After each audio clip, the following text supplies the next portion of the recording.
Hind Deer Podcast, marhaba, marhaba, marhaba. Hind Deer Podcast, marhaba, marhaba, marhaba.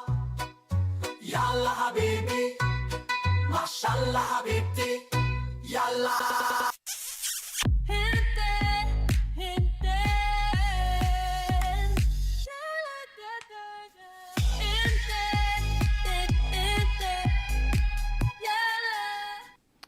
Ramadan Mubarak.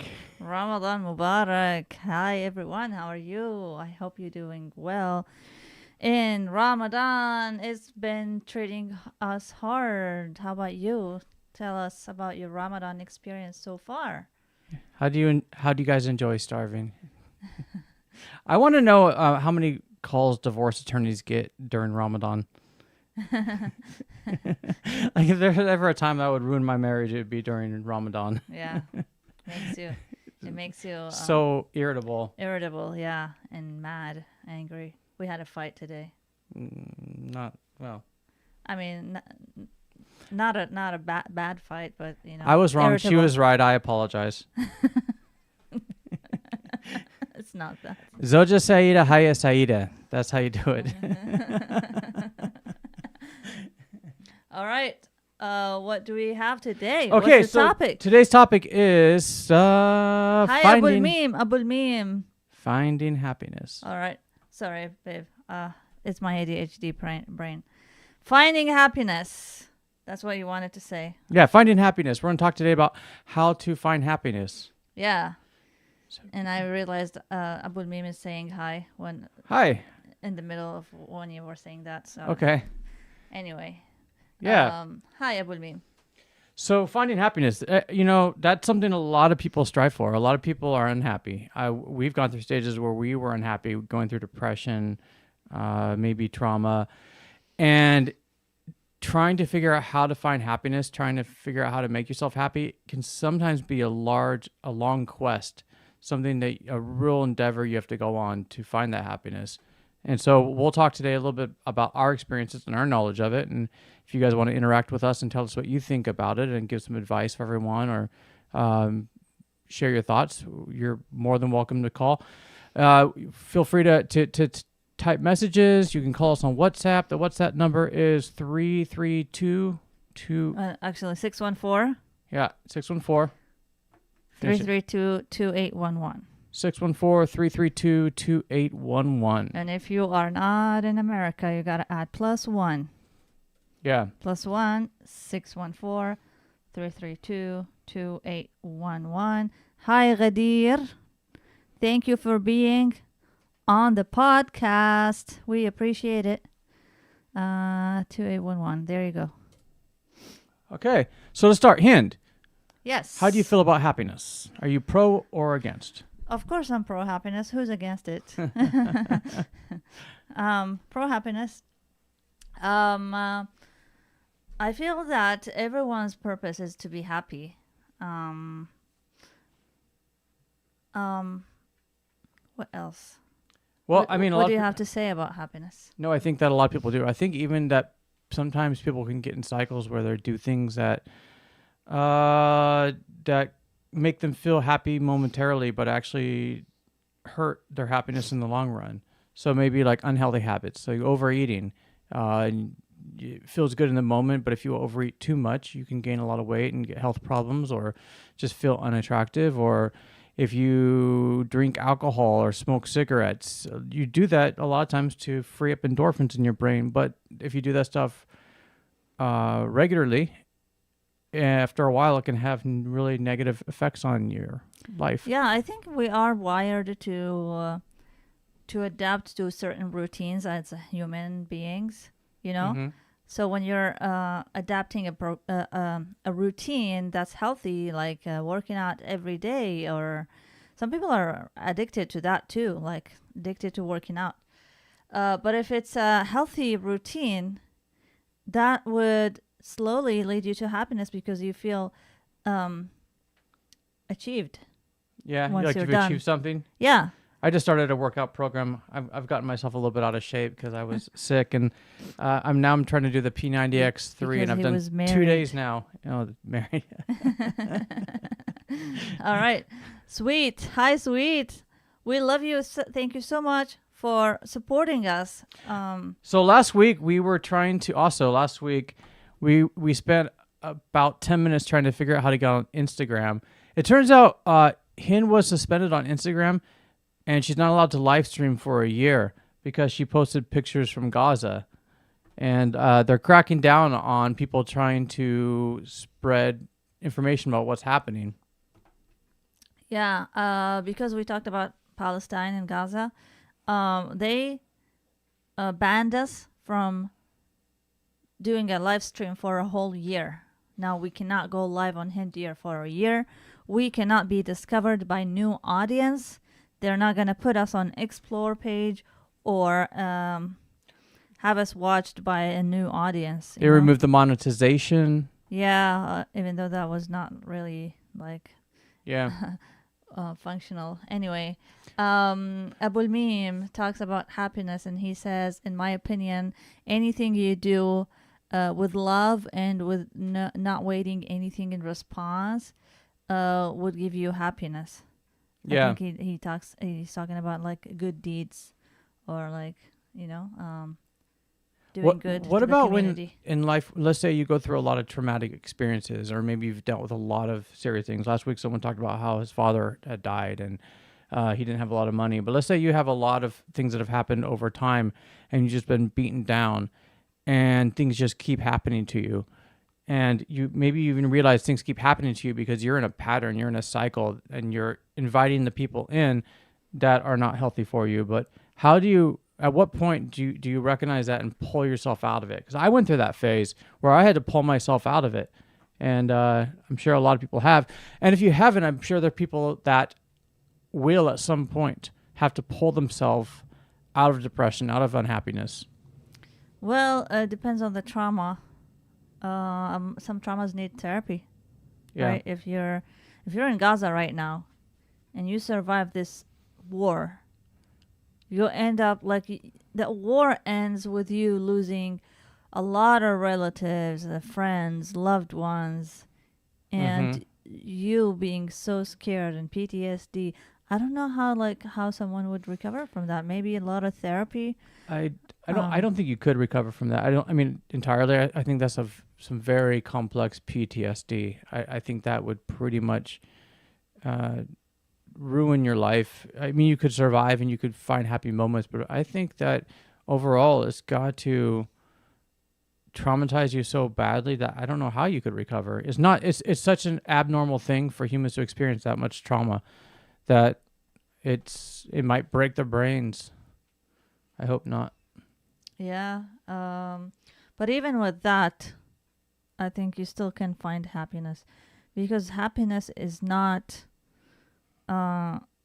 like if I have this and that, I'm happy.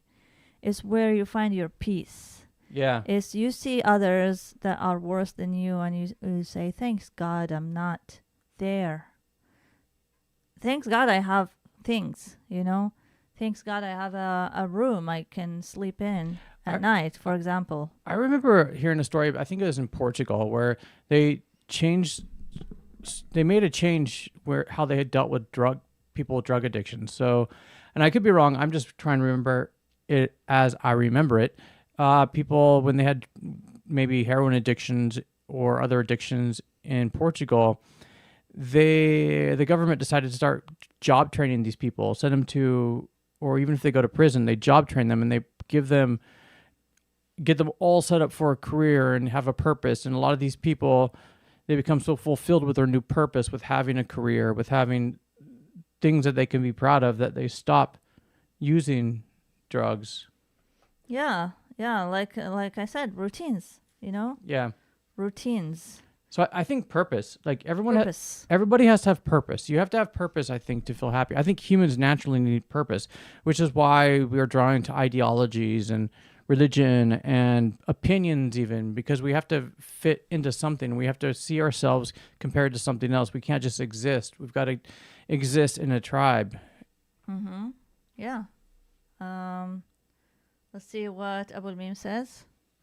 Mustafa says, hi, we miss you. I miss you too. Thank you, Mustafa. هواية ناس تعمل اليوم على مود باكر. Let me translate it. A lot of people work today so they can be happy tomorrow. But the truth is, true happiness is enjoying the thing that you are doing today at this moment. Yeah. Do you think you have to be able to love yourself to feel true happiness? I do. Yeah. Okay. Self-love is something a lot of people struggle with, especially today with social media and the perfectionism on social media and the expectations to be perfect. Like even me as a social media influencer, people want me to be a certain way because they see other influencers a certain way. And that's to them the normal. That's the way to be. If you're not that, like if they are, these people, if they're coming from a place, if they are not that, they're not happy. They have to be that to be happy. So, again, what was your question? My question was, do you have to be able to love yourself to truly be happy? Yeah, so you gotta swim against the current for you to love yourself in this environment and in people with this mindset, because you know that these people are not gonna love you, so you gotta be able to love yourself first. And even if it's only you that loves you, that's enough. That should be enough. But imagine you don't love yourself and you do everything to please others and they're not pleased regardless of what you do. This is like this leads to like really bad depression. Yeah. Yeah, sure. I mean, it's almost like a shunning. If you don't act this way, we won't acknowledge you. On social media, like, you get some just nasty comments from people, and always we assume that this person probably doesn't feel loved. Like that's like a number one assumption, and it's not like we take this insults and like, oh, I suck. It's not that. It's that this person needs someone to care about them more, so they don't say these kind of things. Mm-hmm. Yeah. But Abul Mim, his point was that you gotta enjoy the moment to feel happy. You can't just say, "Oh, tomorrow I'll be happy," and like, "Oh, in the future when I achieve that, I will be happy." It's not that. Yeah, you're right, Abul Mim. We gotta feel fulfilled and happy with what we have, but when we aim for the better, it's that feeling of achievement that you want to achieve, not necessarily happiness. I agree. Do you agree with him? Yeah, no, I mean, I think the whole point too is so that you can enjoy the moment. If you're stressed or if you're thinking about something, if you're not in the moment, you're not in the moment. So find being at peace, being able to relax and enjoy the moment. And I think it's also part of a bigger strategy. I mean, I think sometimes too, if you're very unhappy, you also have to even retrain your brain. I know we talked about that last week, but there's a lot of factors involved with if you're routinely feeling stress and feeling depression, you're in a cycle that leads to things that cause you to have more stress and depression. Yeah, I usually do analyze and maybe rethinking some stuff or what's it called? Reassess. Reassess. When you find yourself sad every day, there is something wrong. You got to reassess before things get out of control. Well, like cognitive therapy, that's what people try to retrain their brain, or they have like the tapping thing. I don't know if you guys have seen the stimuli where you have like a good response or a bad response, and you tap yourself when that happens to try to get your brain functioning in a way. I don't know how the right way to sound it. I probably sound like a dummy, but this is the science behind it sounds legit. Mm-hmm. Yeah, like endorphins. Gives you endorphins. Yeah. Abul Mim, you're welcome to call us if you want to talk to us. Even in Arabic, I'll translate to Brandon. You're welcome to have a conversation with us. We're here for you. And thank you for sticking out, Sticking out, sticking up, sticking with us. Sticking with us. Sticking with us. I don't know the idiom, but sticking. Being part of the show. Yeah. Yeah, there's an idiom that I don't We really couldn't do it know how without to you. say. Yeah, we couldn't do it without you. Thank you for being supportive, Abul Mim. Anyway, he's asking us, what's the meaning of happiness for you? For me. Yeah, Mm. because every person has a definition of happiness. Some people, money is happiness for them. Some people, family is happiness. What is your definition of happiness? My definition of happiness is having a safe, loving, stable home life. Like the family. Yeah, with a family. Like that's it. You know, that's Do you really, think you're going to be happier if we have kids? of course. Okay. Yeah, I mean, I think that being married is exactly what I was looking for when I wanted to find happiness. How about money? Do you think we're going to be happier if we have more money?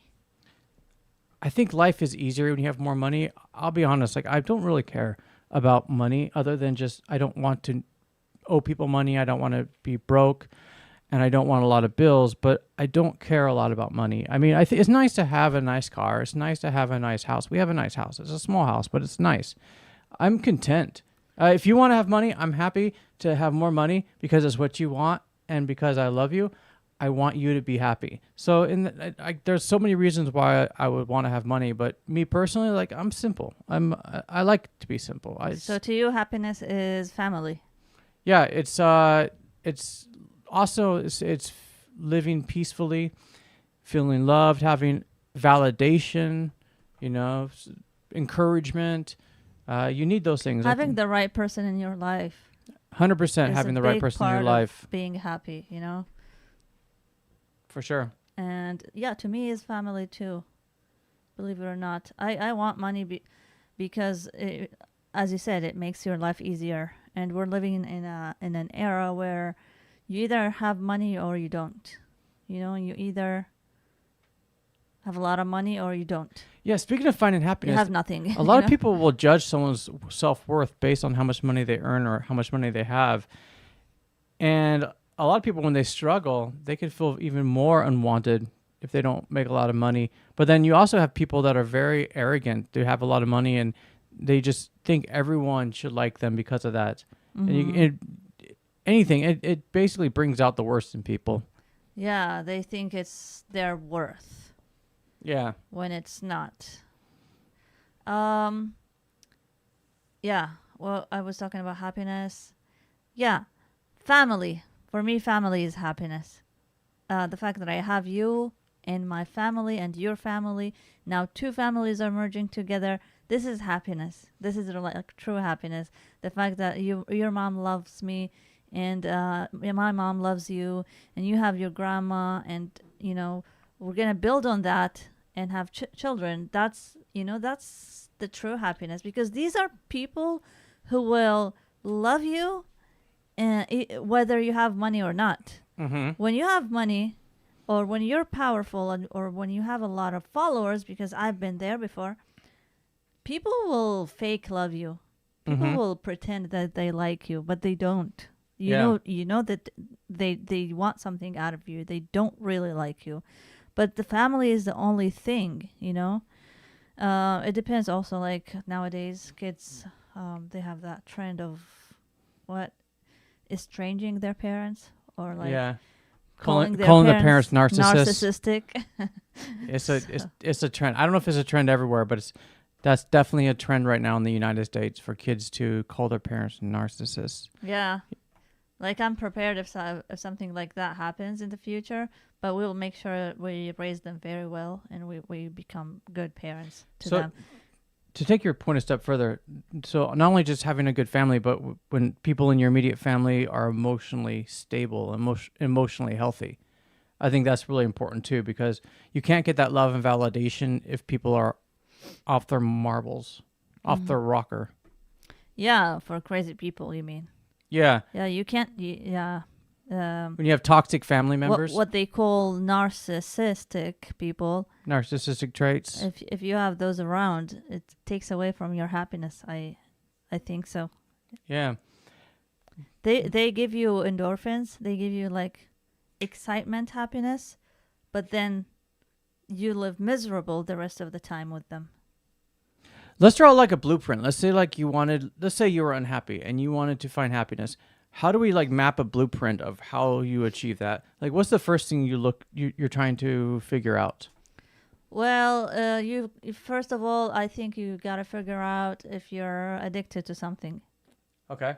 Take care of that. What is it that you're addicted to? Are you addicted to work? Are you addicted to alcohol? Are you addicted to working out? What is it that you're addicted to? At some point, I was addicted to work. Okay. I was working 5 jobs. I was treating home like a hotel. Just go home and sleep, and then wake up and work. Work all day, all night, then come back home and sleep. That's work addiction. And that's something you do to distract yourself from being really miserable. I think it's the same with alcoholism, with drug abuse, with sex addiction, with sex addictions, gambling addictions. It hides feelings of inadequacy, feelings of insecurity, childhood trauma. And so when you recognize those bad habits and you stop doing them, a lot of those things that you are trying to suppress suddenly come to the surface, and then you have all these other issues you got to deal with, right? Mm-hmm. Yeah. So you sober up if you're addicted to something. Truly, babe, I think I'm gonna call you Brandon. Truly, Brandon, I think that happiness. First of all, if you're depressed, in a depressive mode, you want to try to find happiness. You gotta first diagnose what's wrong. Mhm. Why are you depressed? What went wrong? What's the problem? Remember when you were last happy, and how was your life like when you were happy? Did you have supportive people around you? Did you have family? Maybe you were a kid when you were happy last, so you had a loving family, maybe loving parents or a loving mom, someone who loves you unconditionally. Maybe that's what you need. Figure out what's wrong with you. What's the problem? Are you addicted to something? Are you trying to run away from something by being addicted to work and work out? Yeah, so essentially what you're saying, I think, is that addiction is a mask. It's a mask trying to cover something that you need to deal with. So I think finding happiness, especially if you're chronically unhappy, usually you have something that you need to process. And so then let's say you identify that problem. Let's say actually first, you stop whatever bad habit that is that's preventing you from moving forward in life and being happy and healthy. And the next step is to address those issues. Mm-hmm. A lot of the issues they say is childhood trauma.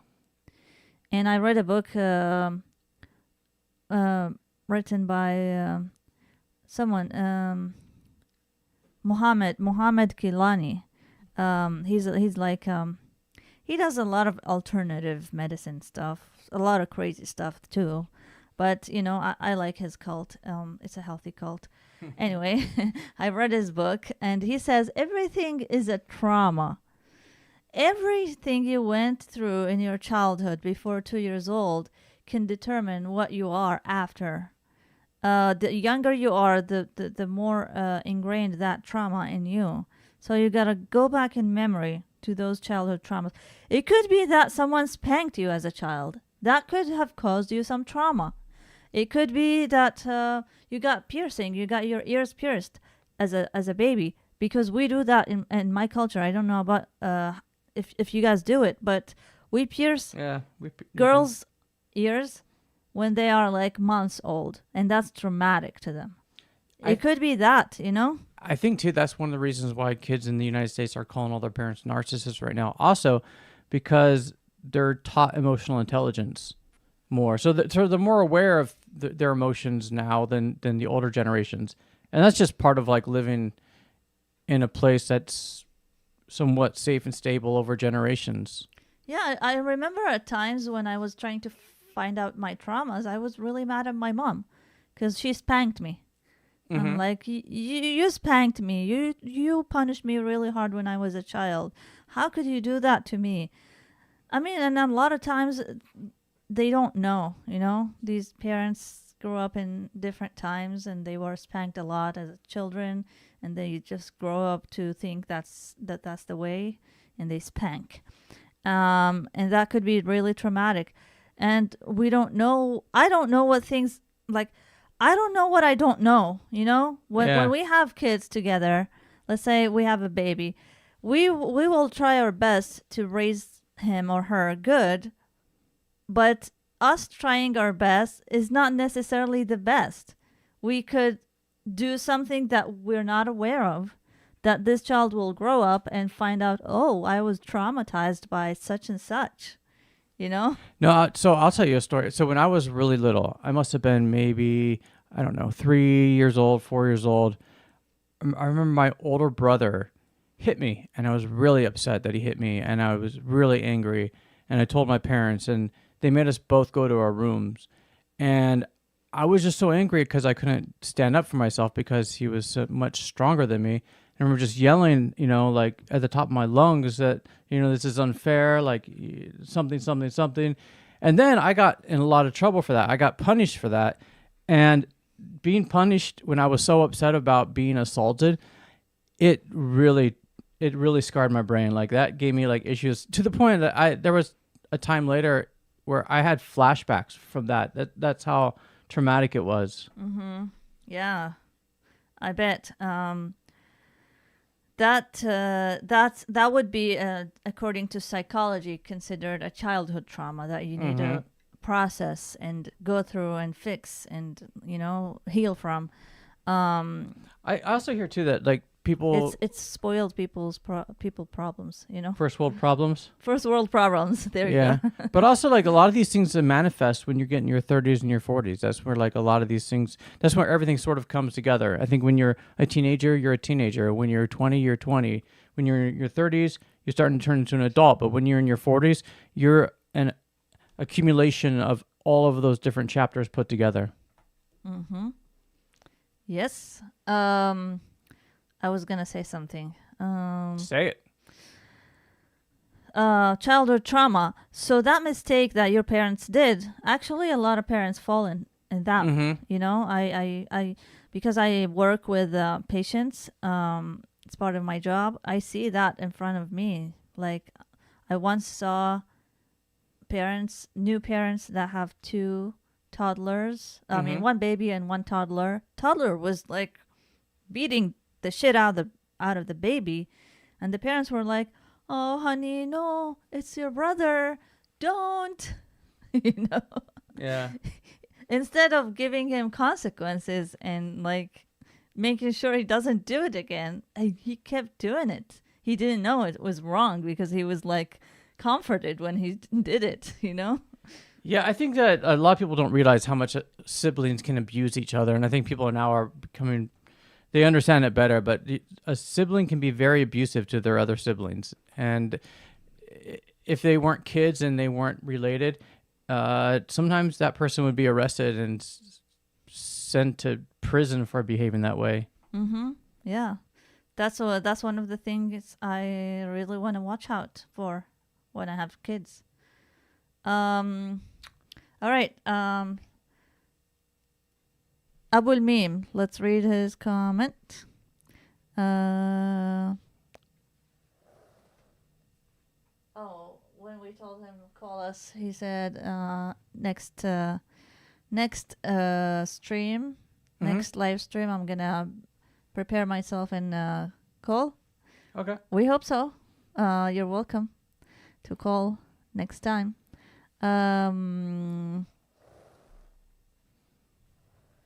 So, how do we maintain happiness? Because sometimes circumstances happen and we let ourselves go. And we let the wind go against the ship. And that's the important thing, the important point. I think with cognitive discipline, you've got to train yourself to avoid the stimuli that can make you feel negative or depressed, and focus on things that bring you happiness. So you have to consciously work at it all the time. You gotta give yourself a hard time sometimes. You gotta give yourself like you put yourself in uncomfortable situations to be comfortable at the end, because life is not about being comfortable all the time. It doesn't mean life would mean nothing if we are just comfortable. It's like animals, like not even animals, pets, Yeah. if we're like just comfortable and no challenges, no nothing. You got to give yourself these challenges so life doesn't give it to you. You got to be disciplined. I agree with that. There's a saying like if you're not going forward, you're going backwards. So if you're not practicing things daily that contribute to your purpose, that contribute to your mental, physical well-being, then sometimes you're moving backwards. You can slip into old habits. You can't be stagnant, I think. To be happy, you can't be stagnant. You can be comfortable, but I don't think you can be super happy if you're stagnant. Mm-hmm. Stagnant means at the same place. Yeah, not moving, really. Mm-hmm. Yeah, I agree. 100%. That's why we're doing the podcast. Yeah. Bringing happiness. Bringing happiness to ourselves. It's our therapy too, Even if no one watches us, we talk to ourselves, to each other. We entertain each other. Again, part of it is finding the right person. We are the right person for each other. That's part of happiness. It's just what it is, Mm-hmm. Some people advocate for being single. Yeah. I mean, I enjoyed being single. Don't get me wrong. I was a super happy single, but I wouldn't really advocate for being. I always wanted a family. I always thought I would have a family at some point, I think there's a lot of stuff behind that. So first of all, I think people that advocate for being single are usually Westerners, right? Sometimes people in the Middle East. Okay. A lot of times young people. Young people. So a lot of times young people, when they advocate for something because they think it's cool to advocate for that thing. So part of this like mentality with young people in the West that say this kind of stuff is because they think it makes them look confident. They think that's the thing to be. So that's what they do because ultimately they want purpose. And so to have purpose, they try to fit in with some type of belief, some type of movement. But I also think, too, that a lot of times people that advocate for being single, a lot of times behind it, there's just some people that want to be able to have sex with a lot of people. And that's how they string people along. They say this is the way life is. Mm-hmm. But sometimes some people, their circumstances allow them to be single. For example, a widow who has children, or a single parent who has children. I wasn't even thinking about older people. I was just thinking about young people. So you're right. Yeah, like no, even young people. Like if you got married and you have like 2 kids, for example, and then all of a sudden you like get a divorce. Your life purpose now is to raise these kids. Yeah, right? You don't really want to seek after a romantic relationship with someone because you're focused on the kids. Yeah. That's your lifestyle, and you're saving yourself a lot of trouble or a lot of unwanted headache by focusing on only the kids, because these 2 kids are already a lot of headache, I think, you can have a very happy and fulfilling life as a single person, but I think it's human nature to want to belong to a family. A tribe. Yeah. Our own tribe. A close-knit tribe that shares similar DNA and looks kind of like each other. Yeah, it's going to be kind of cool if we were able to claim a land. Yeah. If we go to an island and like I claim it, this is mine. Yeah. This is our family land. Okay. Plant a flag. All deers. That's how Europeans save money on exotic real estate. They plant a flag. What is that? That's a colonial joke. I don't know. Yeah? It's not that funny. It's probably more funny if you're a Westerner. Okay. Yeah. Sometimes I don't understand some things. Dumb jokes. Oh, by the way, so we did some stand-up last night. So Oh, yeah. You want to play some? Yeah, But it's a joke that only Americans will understand. So let me here. I put together like a smaller clip of it.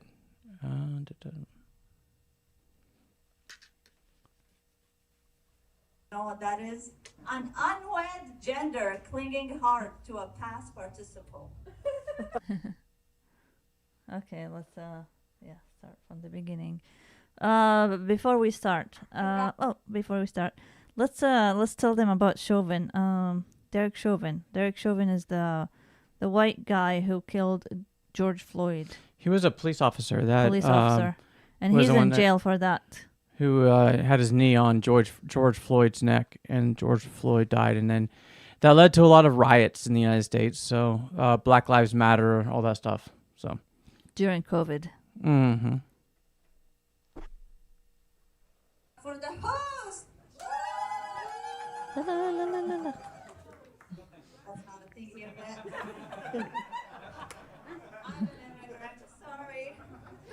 All right, I just learned some new American words. First word, chauvinism. You guys know what chauvinism is? No. That's the practice of law enforcement taking a knee.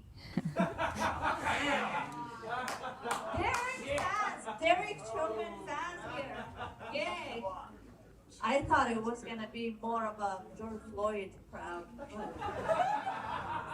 I'm impressed. Well, pardon me, not him. Trump, don't pardon him. Next definition, white trash. You guys know what that is? Someone said me. Who said me? All right. Let me define it for you.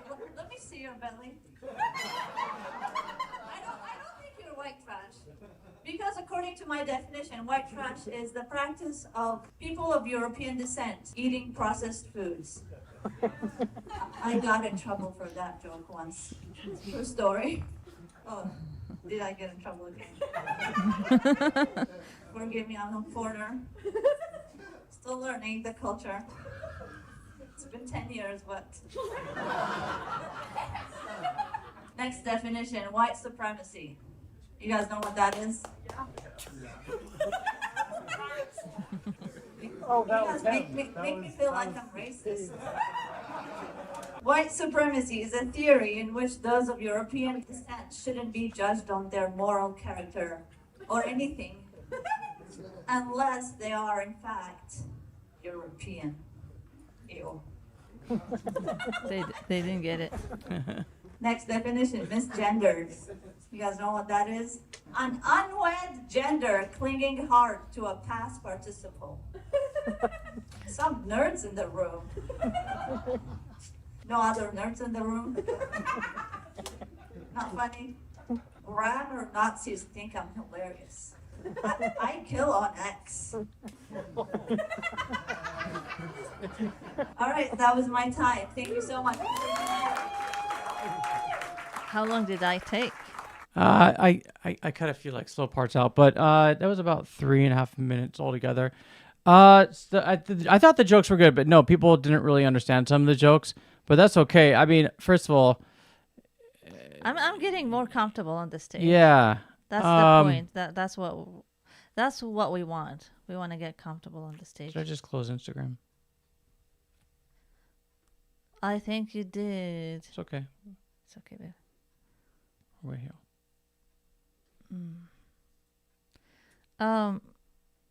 Yeah, not a lot of people are watching. Okay. Anyway, yeah. So, the jokes. The first one, like chauvinism, which is another word for like bigotry, comfortable on the misogyny. stage. Should I just close Instagram? The I think you did. All right. Good. okay. So, chauvinism. You said the practice of law enforcement taking a knee, which was the joke, and I thought it was funny. Xavier is watching. Hi, Xavier. Hey, Xavier, how you doing? Okay. Abul Mim was asking if this is stand-up comedy. Yes, it is. Yes. And he says, I live in Europe. Where in Europe do you live? And he is like, good job. It's a good start. and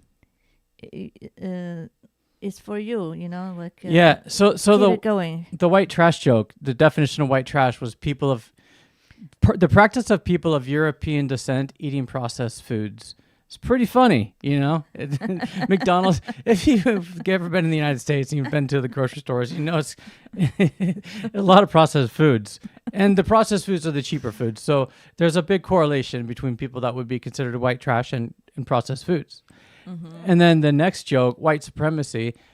Maybe people that aren't white, they don't really realize kind of how white people view the world. But when people think of white supremacy, they think of white people. If you're like a white supremacist in America, you think of Americans as white people. So if you make the joke, white supremacy is a theory in which those of European descent shouldn't be judged on the content of their character or anything else.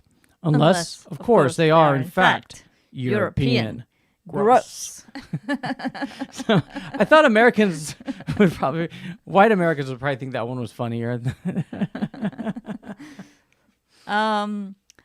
What else? Misgender? Xavier says hi. He commented hi. Yeah. Hi, thank you, Xavier. And then we had he lives in Germany, Abul Mim. Okay. Nice. And then the last joke was misgendered. So an unwed gender clinging hard to a past participle. That's really like a nerdy joke. But Someone laughed. yeah. And I'm like, oh, some nerds in the room. And she laughed more. Yeah. Grammar Nazis think I'm hilarious. A kill on X. What did I want to say about that joke? Oh, I got in trouble once for saying white trash. Yeah. Because we were at somewhere where a lot of people were kind of white trashy. No? We were somewhere where we were helping make food and we were cooking hot dogs, and I came up with this definition in my book. So this was in my book. I made a bunch of goofy definitions, and that was one of the definitions in my book. And Hind didn't really think about it, but she was cooking these hot dogs, and she just said, "We're serving white trash," as a joke because it's processed foods. But somebody heard her, and they got really upset. They thought they were talking about them, but we were not. We didn't think they were trashy or anything. Anyway, people are sensitive. People yeah, are very sensitive. Yeah, we got to be careful sometimes. I'm sensitive. Yeah. Everyone is Yeah. in some way. That's why people need to be careful. Yeah, but we do need to come up with some more jokes. We're working on it. Mm-hmm. So each week we try to add a few more jokes, and we try to see what people laugh at and what they think are real funny. I think we have some really good ones so far, and then some of them are sort of mediocre. Mm-hmm. Yeah. But you guys are welcome to call anytime if you want to. The number is +1 614 332 2811.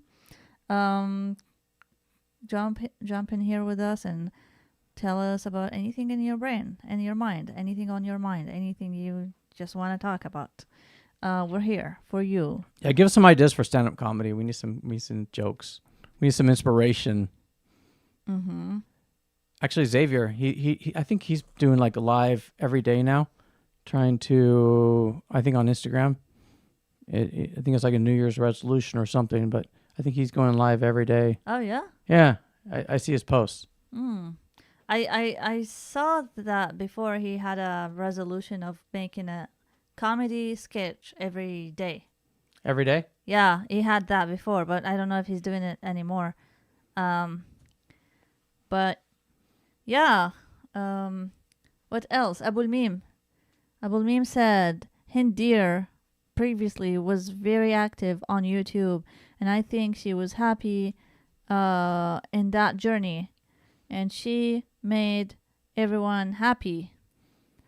But all of a sudden, she stopped. That's the question that made us wonder. Yes, Made the so subscribers wonder. you should maybe tell them. I think that I needed time off. I was going through things like sometimes, let's talk about happiness again. Sometimes some things obstruct your happiness, like all of a sudden some situation changes. So I had my dad was going through illness, and I was really like sad. I felt helpless. I felt like I don't want to do anything. I just want to help him. Is your dad passed when your dad died? Is that the reason you became a workaholic for a while? It was before. Okay. Yeah. But was it related to your dad being sick? Yeah. Yeah, and a lot of tension in the house. I was not happy living with my mom, but I had to because we had to take care of my dad. I think like at that point I was like turning into an adult, so I needed to move away, Mm-hmm. but I couldn't because my dad was like needed us, so yeah, a lot of tension in the house, so we were like all going through that. That's why I think Yeah. So basically, you just needed. I needed time. You needed like to nurture your wounds. Mm-hmm. Yeah. And you stepped away from YouTube, and I stepped away from YouTube. I like my personality changed too. it does take a lot of work to like even this podcast. This takes several days just to put the reels out and everything. It takes a lot of work Yeah. to be on social media, and it was also too much for me. It was Mhm. too much for me to keep up with it. I made 2 videos a week at that time, and my videos had a lot of views, and I had to keep up with that so my views don't get less and less. Mm-hmm. Because if I take some time off and I make another video, I get lower views, lower viewership. Yeah, because even now we put something on Hind Deer YouTube channel. It doesn't go viral. It doesn't even go in the algorithm. You like less than 1,000 people will see it, and that's because you stopped posting for a while. Yeah. The algorithm treats you really bad if you don't post. Yeah. Which is something I don't like about social media. I think people should be allowed to, be humans and have some feelings and like take time off if they needed to. When people work a regular job, they can take time off. They have emergency leave. They have sick leave. Why don't people on social media have that? I know someone who kept going and like never stopped for like 10 whole years. Never even stopped once. Yeah. And she's now in a really good position on social media. But that took her a lot of dedication and a lot of work. I couldn't do that. I couldn't do that. I felt like this is... I'm a human, and I sometimes need to deal with my wounds, as you said. Anyway. Yeah, but now life is a little bit more calm. Mm-hmm. Life is more stable. Now I have Life is I happier. have different purposes. Yeah. I want to be happy with my husband and make a bigger family, and we'll work on the podcast and see where it takes us. But yeah, we want to like I want to make the family, Yeah, we're kind of on a journey right now to find really our niche and everything. Just seeing what we're good at. That's why we're doing comedy and we're making reels. But yeah, the podcast, this is a total experiment. Mm-hmm. And I don't even think we're very good at it, but I think we're better than when we first started. Yeah. So yeah, we're getting there.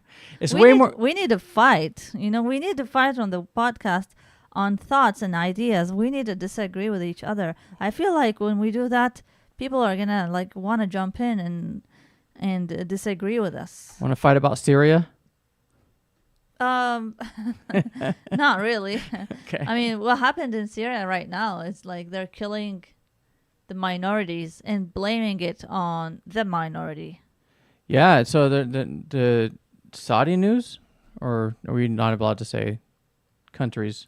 On Al Arabiya news agency. Yeah, They said that Al-Assad, the previous regime, did that. Yeah. So yesterday on X, there's just video after video popped up of HTS fighters just slaughtering the Alawites in Syria. And then afterwards, Al Arabi reported that, no, that was in fact the Alawites that were making those videos to try to make HTS look bad. Alawites are killing the civilians. That's what it says in the headline. I just don't. I don't believe that. I have a hard time believing that. So I don't know. I mean, you have HTS is in control, which HTS, I don't know what it stands for. It's like, it's a Sunni Islamic political party / militant group, but they're funded by the United States. And, just 1 week ago, Israel was in Washington trying to tell the United States what they want Syria to be. And then a week later, you have the new regime ethnically cleansing the country. I don't know. There's a timeline-wise, they've got to be related. Yeah. And again, this new regime are very extreme Islamic extremists, and the U.S. funded them. Mm-hmm. So we'll see. We'll see what the future holds for Syria.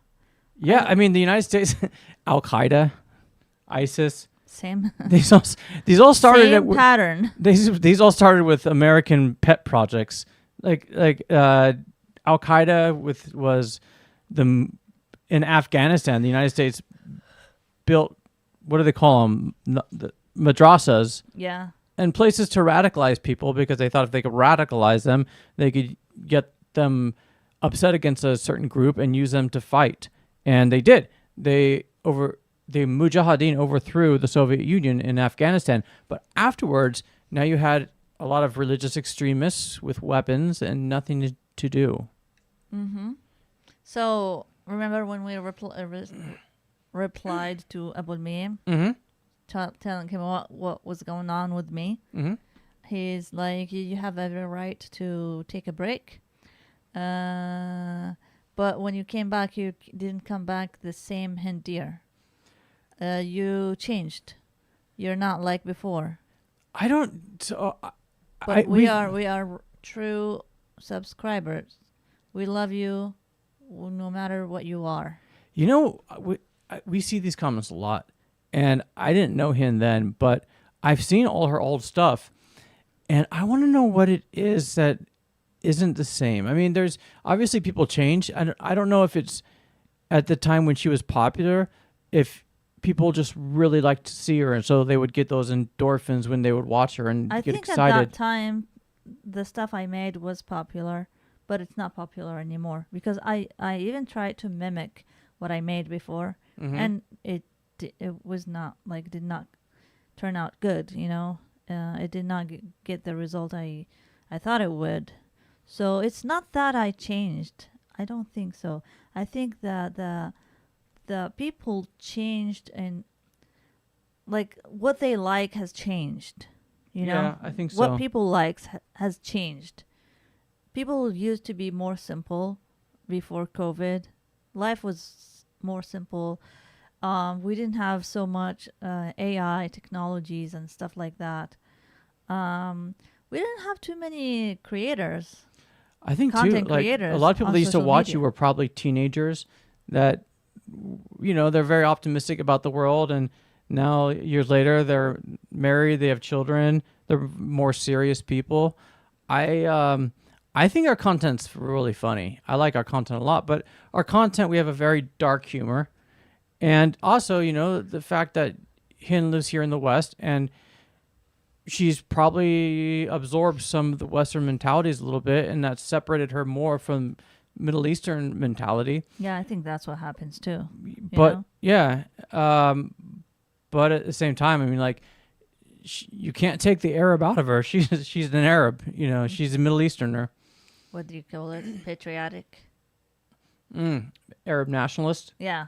Yeah. Nationalist. Hind is definitely an Arab nationalist.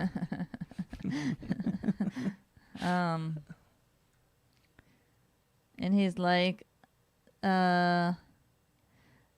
it would be good if your channel turns into a family channel, especially that Brandon is now here, and especially if you have kids. Like some people make a family channel, like family I business. see. They have kids and they film their life, you know. Maybe, you know. Is that something you want to consider when? Yeah, We make a we'll family? consider things. I mean, we also want to make sure that if we did something like that, we're not exploiting children.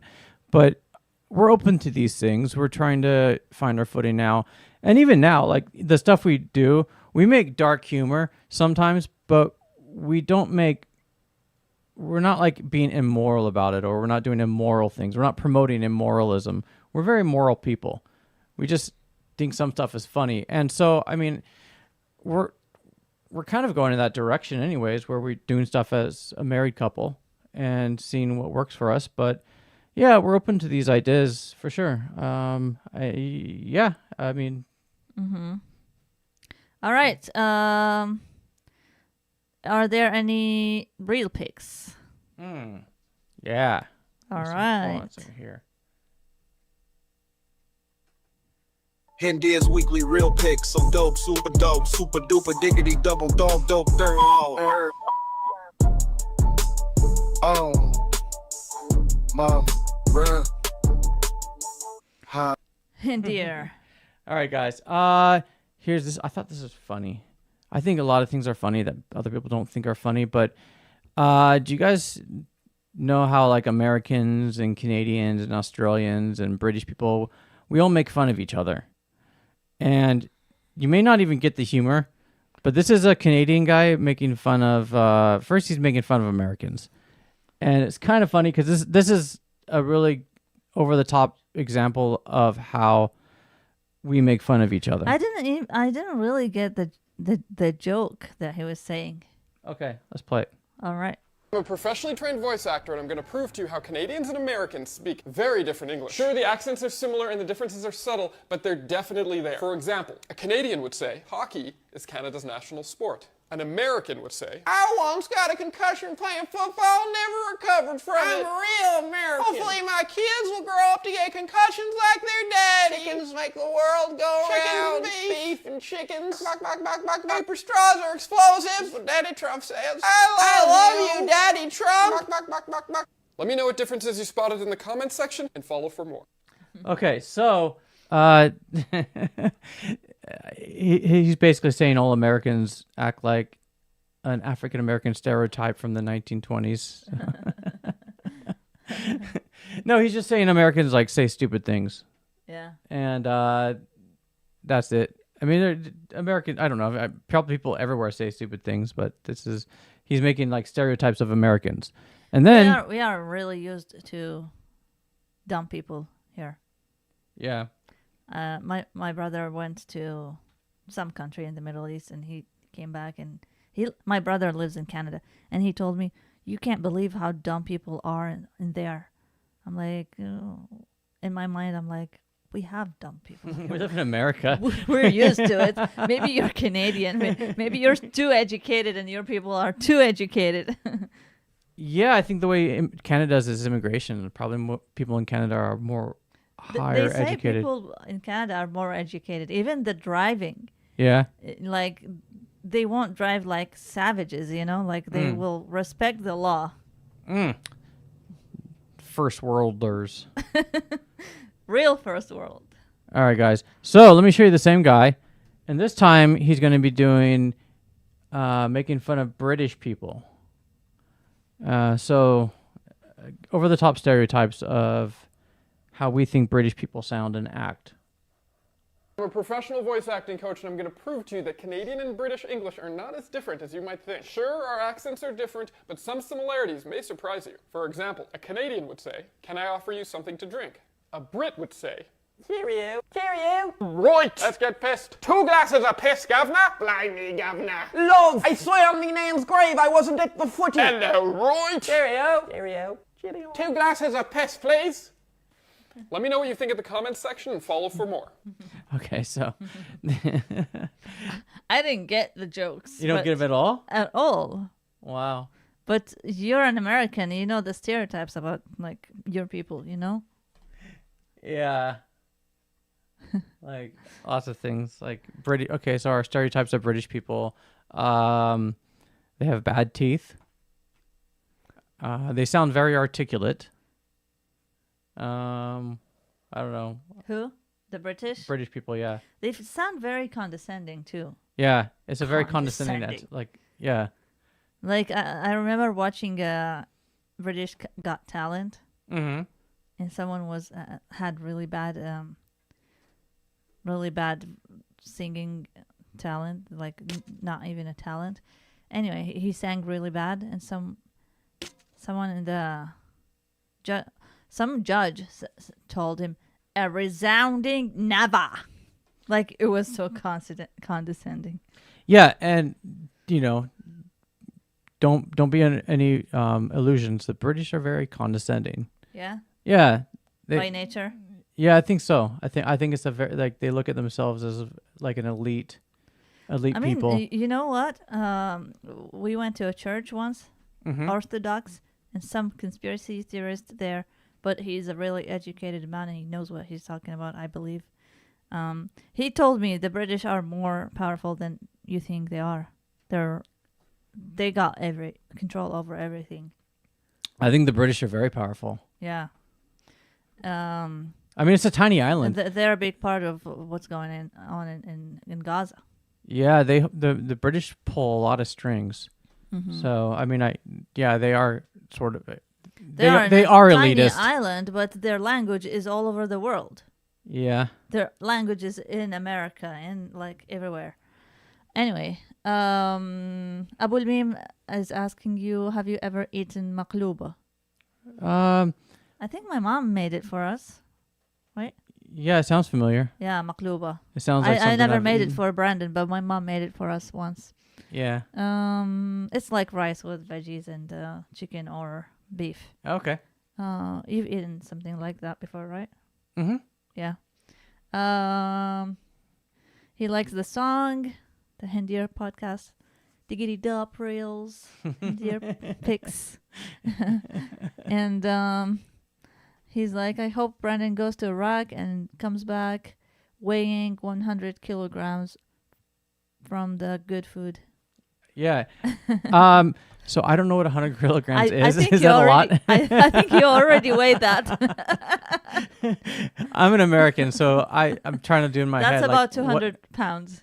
Oh, okay. Okay. So, yes, I hope I go to Iraq and come Eat- back weighing 200 pounds. Eat the good food. Yeah. I love it. He already eats it here. Yeah. Pretty much. But I'd love to go to Iraq. We will go tonight and eat Algerian food.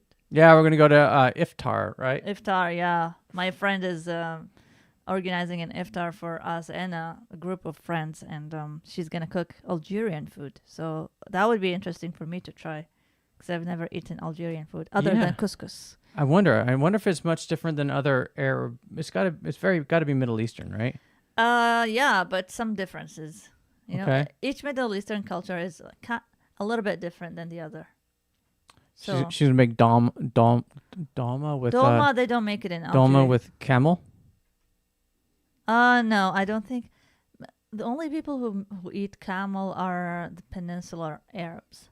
Okay, Yeah. so not in Morocco or not Algeria. Probably. I'm Okay. not familiar with those cultures, to be honest. Okay, I'm not really My- familiar with like Western Arabic. my mom's in Morocco right now, actually. Yeah. So I wonder if she's eating some exotic food. And they are in Ramadan there, so I wonder if they're gonna go to an iftar or something. I mean, she's probably in a touristy area where they're not worried about Ramadan. Yeah. But she's not Muslim. Yeah, but you know, like in these countries, you will see Ramadan celebrated really heavily in the streets. You Yeah. know, like you'll know it's Ramadan. It's like Christmas here. Okay, You know, a lot of fun. A lot of fun. Yeah. Ask Brandon if they make you choose between $1 million and Hind Deer. What would you choose? I would choose Hind.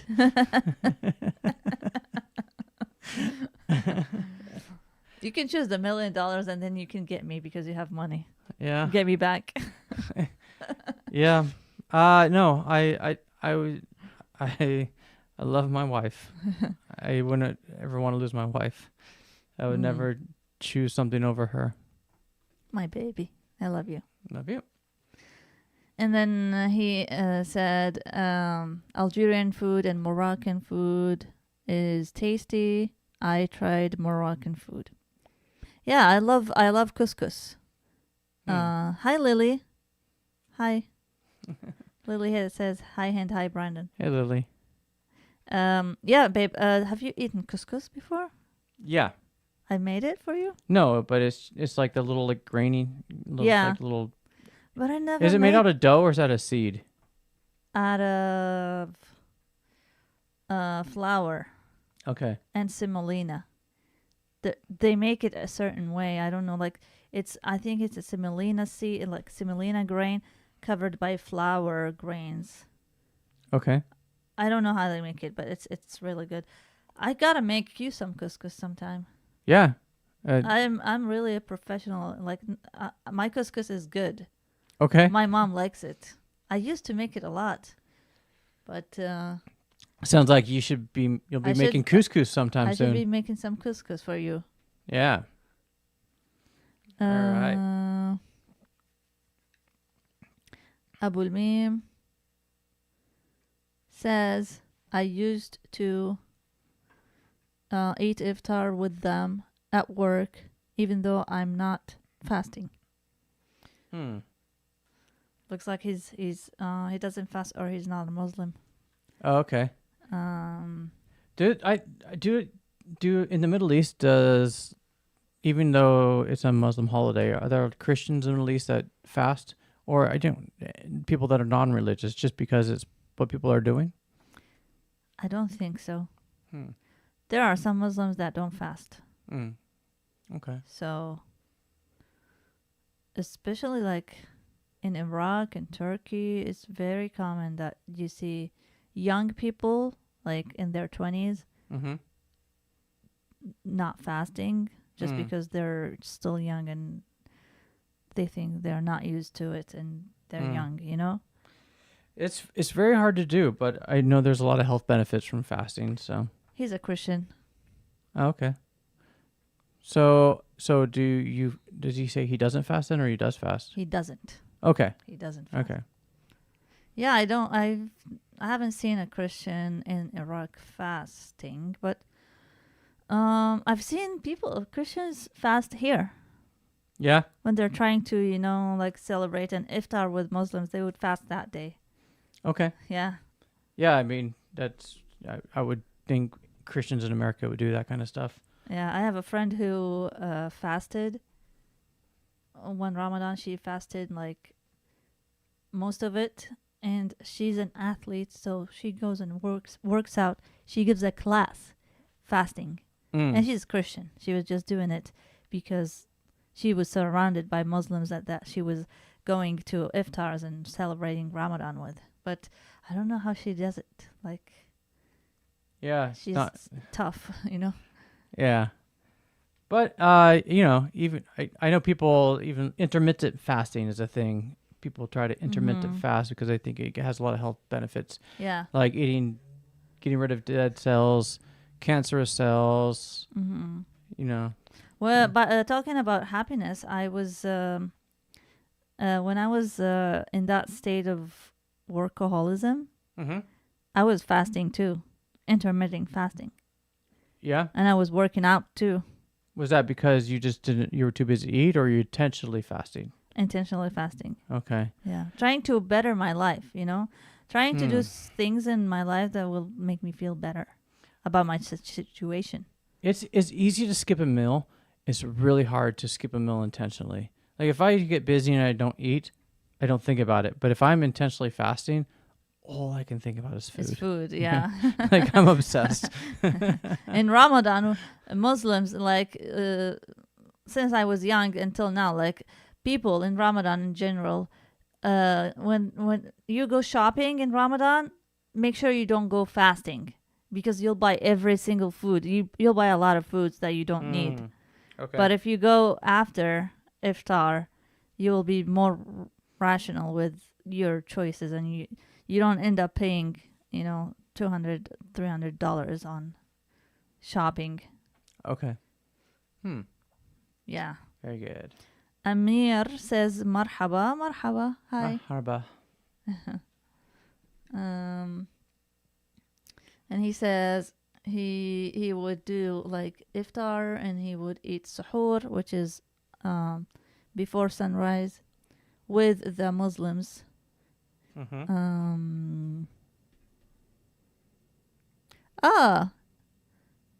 Babe, that Christians in the Middle East fast, the Easter fast. Okay.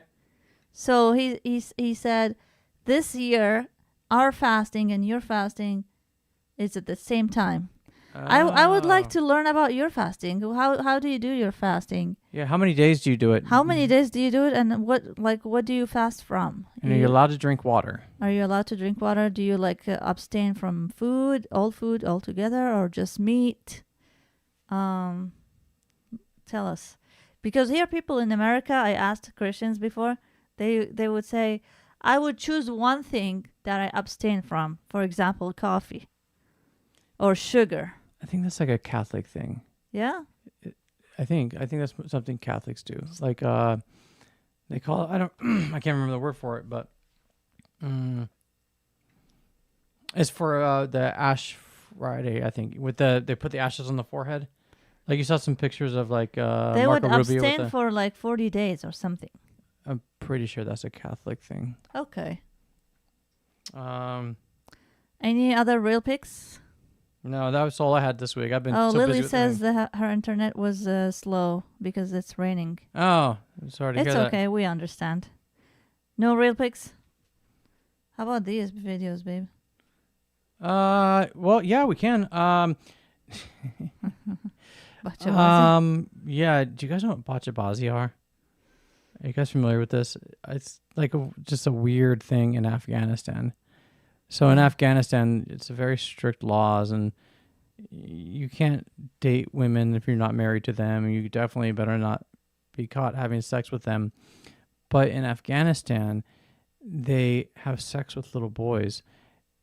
They pimp little boys, and they make them work as Prostitutes. dancers, and they're called bachabazi. It's super crazy. Like, let me show you this. Super sick. I think it's sick. It's so sick.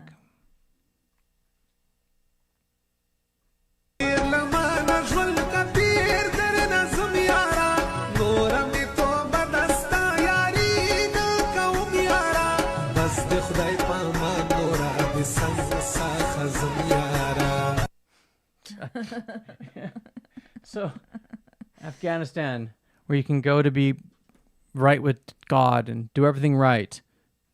Unless, of course, you want to fuck little boys. That's the mulligan. Yeah. It's a weird culture. Really weird. Yeah. And they do everything they do in the name of Islam. That pisses me off, It's hard for me. Like, it's really hard to have sympathy for people when you see them doing those kind of things. When you see them prostituting little boys like that, it makes you makes you despise them. Mm-hmm. Oh, so Abul Mim answered our question about their fasting. They fast for 50 days, and they abstain from. Is my English right? Abstain from. Mm-hmm. Abstain from dairy, and meats, and and intermittent fasting from 12 at night to 12 in the noon. What kind of Christian are you? Are you Orthodox or No eating, no drinking from 12 to 12.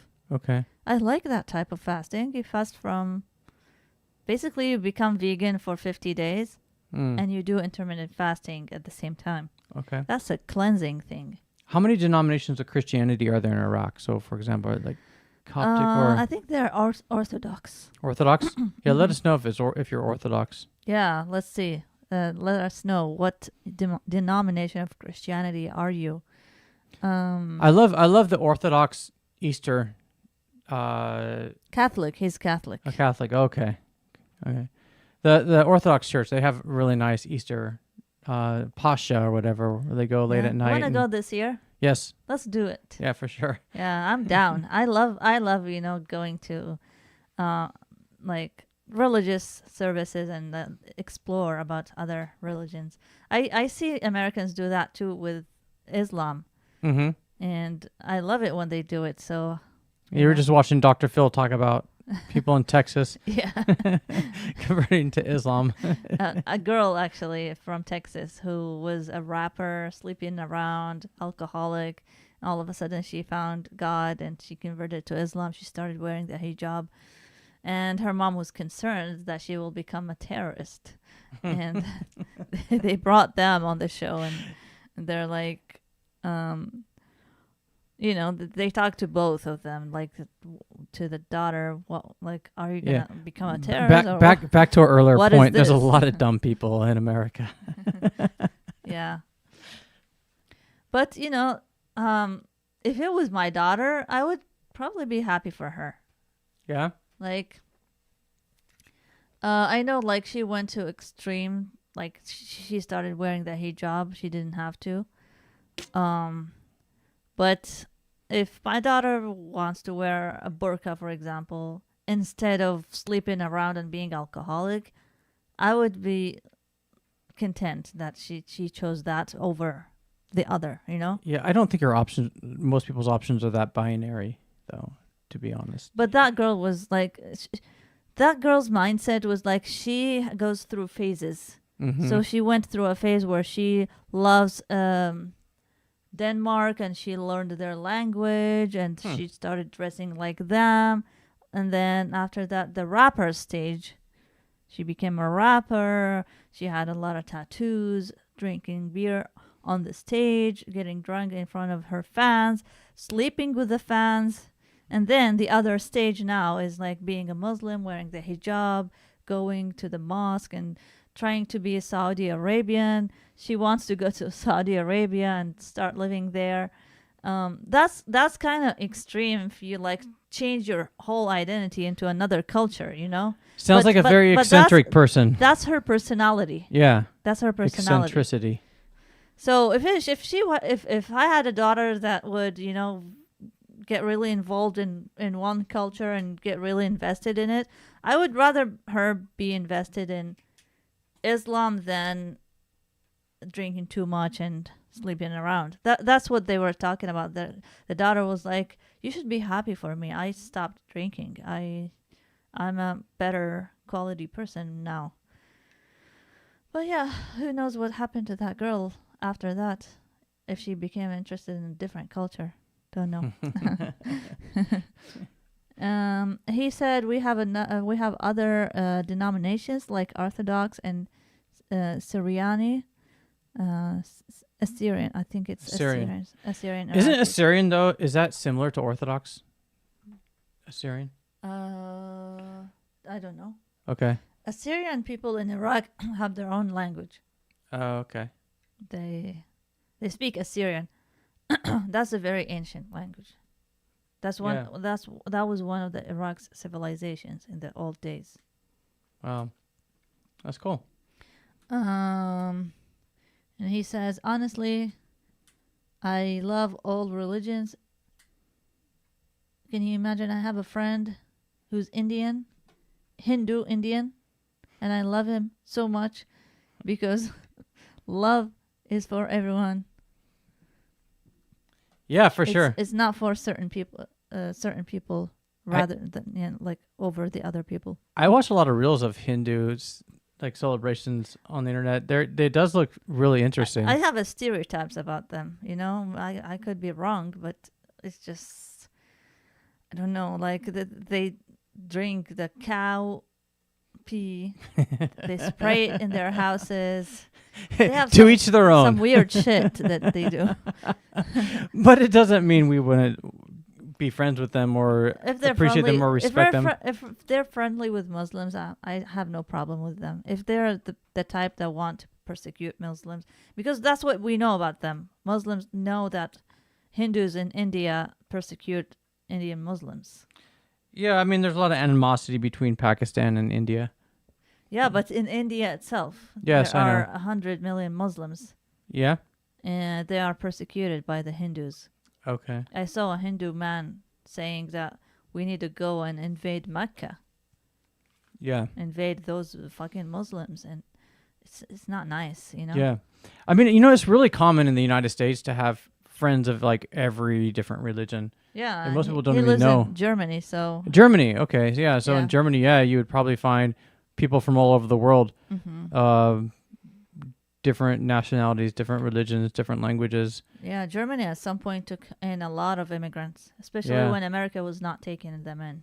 Mm. The Syrian ones, when the war happened in Syria, and yeah, they opened their arms to immigrants at some point, but not anymore. I think now they have some economic problems. But anyway, in Germany there are a lot of people from different parts of the world. Yeah, it's a great country. Mm-hmm. Even if I don't know how their economic issue is, but Germany is a great country. Yeah. It's a good place to raise a family. Mm-hmm. Yes, it is. I have a friend in Germany. He said it's really hard to make money in Germany I've heard that too. I've heard because it's the really government will like come at you and take your money. You know. it's really hard. I've heard it's really hard to start a business in Germany. Yeah, because you'll be a target for the government. They Hmm. all they do is collect tax. Mm. They want more tax if they could. You know, that's the mindset of the German government. That's what my friend told me. So, don't know. Well, if they're having economic problems, they're gonna have to change something. So something will change. I don't think they're gonna just go let all the businesses go away. At some point, that will change. Then. Mm-hmm. Yeah. But- All right, babe, you want to wrap up? Yeah. Let me we read can- this last time. Okay. That comment from Abul Mim. Thank you, Abul Mim, for by the way, for sticking with us for an hour and 20 minutes. We really appreciate it, and we really like. This means a lot to us. You're welcome to Thank you. join in and come here and talk to us on WhatsApp next week if you want. Ahmed said good broadcast. Thank you, Ahmed. So Abul Mim says, I meant love. It's not conditional that he has to be Christian or a Muslim. Right. Love is for everyone. I have a friend from Bangladesh and Spain and Greece, and I love them all. Yeah. You shouldn't make religion be a reason that you would like or dislike someone. I think that's literally the base of every problem in the world are Yeah. people that think that way. Mm-hmm. And he's like, your friend is liar. We have a lot of money here. Oh, no. Germany is Germany is. I've not studied up on Germany, but it's the biggest economy in Europe, and it's a good standard of living. Yeah, I think my friend was Yeah. meant being having more money, like being upper middle class, or like starting a business, or like trying to get ahead is hard. I have heard it's hard to start a business there, at least compared to the United States. In the United States, it's super easy to start a business. You Yeah. can literally just wake up and say, I'm going to start a business, and then start it. Yeah. So And he's like, I'm happy with you at the podcast, and thank you. I'll do it every time. Thank you. Great. We appreciate it. Thank you, everyone, for watching. And if you're watching this offline, thank you for watching it and reaching this time. We really appreciate it. Anything you want to add? No, that's it, guys.